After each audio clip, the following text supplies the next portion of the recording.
తెలుగు వారి number 1 choice Telugu matrimony.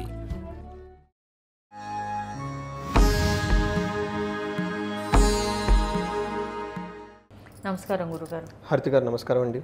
గురుగారు, August నెలలో 2 నెలలు కలిసి ఉన్నాయంటున్నారు. ఒకటి శ్రావణ మాసం, భాద్రపద మాసం కూడా కలిసి వస్తుంది దీనికి అని అంటున్నారు. మరి చంద్రరాశి అయిన కర్కాటక రాశికి సూర్యుడి మార్పు ఏ విధంగా ఉండబోతుంది? అలాగే 4 గ్రహాల మార్పు కర్కాటక రాశి వారికి కలిసి వస్తుందా లేకపోతే ఇబ్బంది పెడుతుందా గురుగారు? సో హారతి గారు మంచి క్వశ్చన్ అడిగారండి. సో మనం ఫస్ట్ ఇందులో కర్కాటక రాశిలో ఉన్న నక్షత్రాలు చూద్దాం. పునర్వసు 4వ పాదం, పుష్యమి 1, 2, 3, 4 పాదాలు, ఆశ్లేష 1, 2, 3, 4 పాదాలు ఇందులో ఉంటాయి. పేరు బలం కనుక చూసుకుంటే వీళ్ళకి హీ, హూ, హే, హో, డా, డి, డు, డే, డో అన్న లెటర్స్ ఈ అక్షరాలంతా ఇందులో ఉంటాయండి. సో మనకి మీరు చెప్పిన విధంగా 4 గ్రహాలు మారుతున్నాయండి. సూర్యుడు వచ్చేటప్పటికి ఆగస్టు 17న 22వ తారీఖు బుధుడు కర్కాటక రాశిలోకి వెళ్తున్నాడు. 22 జూలై. తర్వాత జూలై మంత్లోనే 26వ తారీఖు శుక్రుడు వచ్చేటప్పటికి మిథున రాశిలో, తర్వాత మనకి కుజుడు వచ్చేటప్పటికి కన్య రాశిలో ప్రవేశిస్తున్నాడు 28న అండి.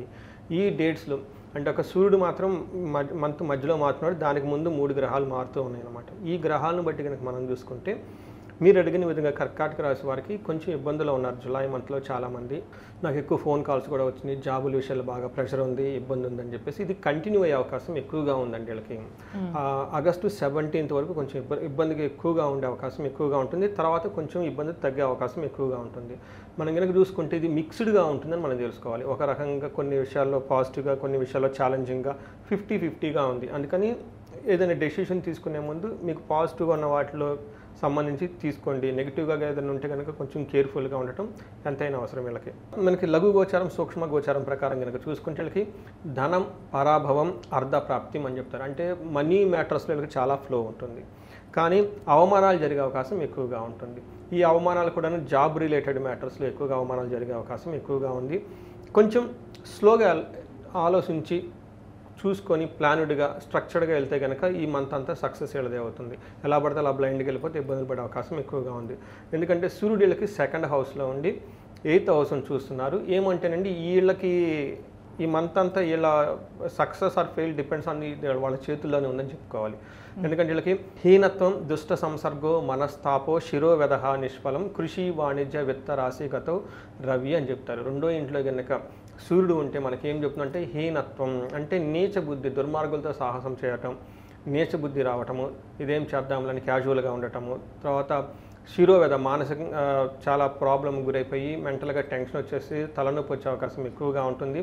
ఏదైనా కనుక పని చేస్తే సరైన రిజల్ట్ రాకుండా ఇబ్బంది పడే అవకాశం ఎక్కువగా ఉంటుంది. అంటే ఒక రకంగా చెప్పుకుంటే చాలా ఎక్కువ వర్క్, స్ట్రెస్ ఉంటుంది, రిజల్ట్ అయితే ఎక్కువగా ఉండదు. దీనితో పాటు అనవసరంగా గొడవలు అయ్యే అవకాశం ఎక్కువగా ఉంటుంది. అయితే సూర్యుడు ఇచ్చే ప్రాబ్లమ్స్ నుంచి దాన్ని కౌంటర్ ఎఫెక్ట్ చేసుకుంటూ కుజుడు లైన్లోకి వచ్చేస్తున్నాడు. కుజుడు వీళ్ళకి 3వ ఇంట్లో ఉండటంతో చాలా స్ట్రాంగ్గా ఉంటారు మనుషులు. వీళ్ళు చాలా ధైర్య సాహసాలు ఎక్కువగా పెరుగుతూ ఉంటాయి వీళ్ళకి. మనకేం చెప్తారంటే 3వ ఇంట్లో కనుక కుజుడు ఉంటే వీళ్ళకి విత్తలాభం, సదా ఆరోగ్యం, ఇష్టసిద్ధి, సుఖావహ, వస్త్రలాభో, ధనప్రాప్తి, 3వ స్థానానికి కుజ అని చెప్తారు. అంటే వీళ్ళు కనుక చూసుకుంటే ఫైనాన్షియల్ ప్రకారంగా చాలా బాగుంటుంది.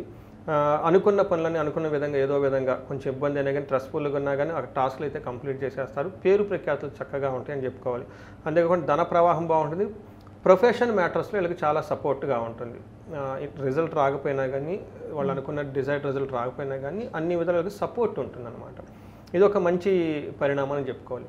అయితే శుక్రుడు 12వ ఇంట్లో ఉండి కొంచెం మిక్స్డ్ రిజల్ట్ తీసుకొచ్చే అవకాశం ఎక్కువగా ఉంటుంది.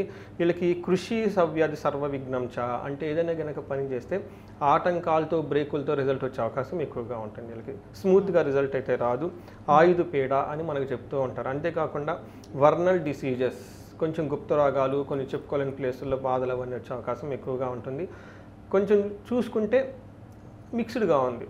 కష్టపడతారు, రిజల్ట్ రాదు, కానీ అప్రిసియేషన్ ఉంటుంది. ధన ప్రవాహం బాగుంటుంది, కానీ హెల్త్ బాగోదు. అలా కొన్నిట్లో బాగుంది, బాగలేనట్టుగా ఉంది. కాబట్టి ఆలోచించుకొని ముందుకెళ్తే బాగుంటుంది. వీళ్ళకి నక్షత్రాలను బట్టి చూసినట్టయితే ఏ విధంగా ఉంది గురుగారు? ఇందులో పునర్వసు, పుష్యమి, ఆశ్లేష 3 నక్షత్రాలు. ఫస్ట్ ఈ పునర్వసు, పుష్యమి, ఆశ్లేష 3 నక్షత్రాలకి ఐశ్వర్యవంతంగా ఉంటుంది. అంటే చక్కగా పండగలు చేసుకోవడం, ధన ప్రవాహం ఉండటం బాగుంటుంది. సంపదలు కూడా వచ్చేస్తాయి వీళ్ళకి, ధన ప్రవాహం కూడా ఉంటుంది. చక్కగా వీళ్ళు పార్టీలు ఫంక్షన్స్లు వినోదాలు అన్ని విషయాలు చక్కగా సెలబ్రేట్ చేసుకుంటూ వెళ్ళిపోతూ ఉంటారు.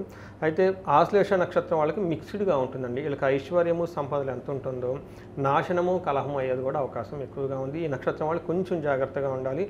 ఈ ఒక్క నక్షత్రం వాళ్ళు మిగతా నక్షత్రం వాళ్ళలో పుష్యమి వాళ్ళకు కూడాను కొంచెం ఇదే సేమ్ సిచ్యువేషను. ఒక పక్కన చక్కగా ఉన్నా కానీ గొడవలు అనుకున్న పని కాకుండా ఆగే అవకాశం ఎక్కువగా ఉంటుంది. నాశనం అంటే వాళ్ళు ఇంతకుముందు ఆల్రెడీ సగం పని చేసుకొని లేదంటే ముందు ఏదైనా ఒక ప్లాన్ కనుక స్టార్ట్ చేస్తే ఆ ప్లాన్స్ అన్ని డిస్టర్బ్ అయిపోయి రిజల్ట్ రాకుండా ఆగిపోయే అవకాశం ఎక్కువగా ఉంటుంది.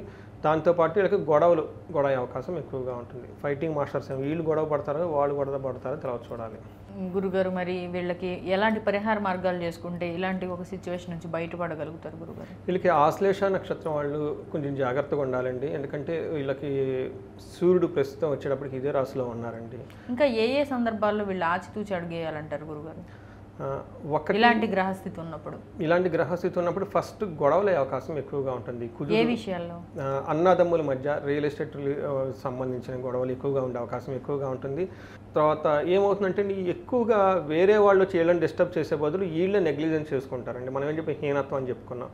టైర్డ్నెస్ ఉంటుంది. వేరే వాళ్ళతో దుర్మార్గులు సమాసం పడతారు, టైం వృధాగా గడిపేస్తూ ఉంటారు. అంటే ఒక ఫోకస్డ్గా వీళ్ళు ఉండరండి. ఒకటి. రెండోది వచ్చేటప్పటికి కష్టపడిన రిజల్ట్ ఉండదు. సో రిజల్ట్ వచ్చేటప్పుడు వీళ్ళు కష్టపడితేనే రిజల్ట్ అని కదండి, వేరే వాళ్ళకు కష్టపడినా కానీ రిజల్ట్ అనేది సమ్టైమ్స్ మన చేతిలో కాదు, వేరే వాళ్ళ చేతిలో కూడా వాళ్ళ చేతిలో గ్రిప్పులు పెట్టుకునే అవకాశం ఎక్కువగా ఉంటుంది. మోసగించడం లేదంటే మోసపడటం అవకాశం ఎక్కువగా ఉంటుంది. మరి పరిహార మార్గాలు? సో పరిహారం కనుక చూసుకున్నాం అనుకోండి, వీళ్ళకి మనం ఏదైతే ఇందాక ముందు చెప్పుకున్నామో వరమహాలక్ష్మి వ్రతము, తర్వాత వినాయక చవితి సెలబ్రేట్ చేసుకోవడం వీళ్ళకి చాలా చాలా ముఖ్యం అండి. ఈ పండుగలన్నింటిలో కంటే ఈ రాశి వాళ్ళకి చక్కగా చేసుకోవడం చాలా చాలా ఉత్తమం. ఇవి కాకుండా ఎవరైనా కనుక గొడవలు ఇంకా బాగా ఎక్కువ పడుతూ ఉంటే వాళ్ళకి చండీ పారాయణం చేసుకుంటే చాలా బాగుంటుంది. లేదంటే సుదర్శన హోమం అని ఉంటుందండి. అంటే వాళ్ళకున్న మల్టిపుల్ ప్రాబ్లమ్స్ ఎక్కువ గొడవలు అవుతూ ఉంటే అటు ఇంట అటు బయట ఎక్కడ ఏదో మనశ్శాంతి కనుక లేకుండా ఉంటే సుదర్శన హోమం చేసుకుంటే చాలా బాగుంటుంది.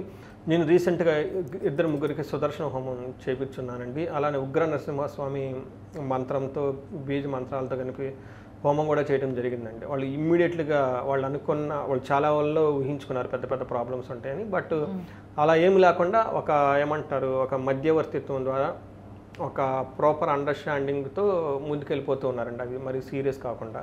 ఇలాంటి కొన్ని ఏమవుతుందంటే మనం కనుక ఇవి చేసుకుంటూ ఉంటే కొన్నిసార్లు మనకి చేతుల్లో ఏమీ లేదు, అవుట్ ఆఫ్ హ్యాండ్స్ అయిపోయింది అన్న టైంలో ఈ హోమాలు వ్రతాలు ఇవి చేసుకుంటే కలిసి వస్తుందండి. తర్వాత వీటన్నిటికంటే కూడా వీళ్ళకి ఐశ్వర్యం చాలా చాలా బాగుంది.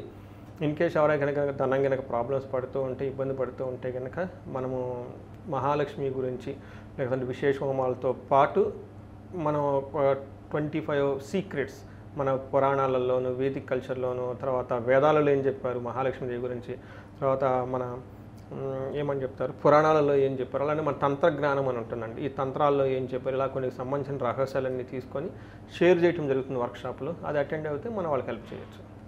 రైట్ గురుగారు.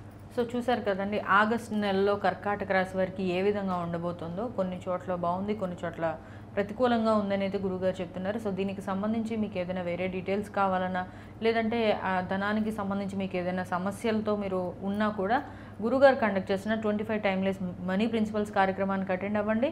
ఏదైనా మీరు ఇంకేదైనా గురుగారికి సంబంధించిన డీటెయిల్స్ తీసుకోవాలనుకున్నా లేకపోతే ఈ పరిహార మార్గాలు తెలుసుకోవాలనుకున్నా కూడా ఈ స్క్రీన్ మీద స్క్రోల్ అవుతున్న నెంబర్కి కాల్ చేసి తెలుసుకోవచ్చు. థ్యాంక్ యూ గురుగారు. నమస్కారం అండి.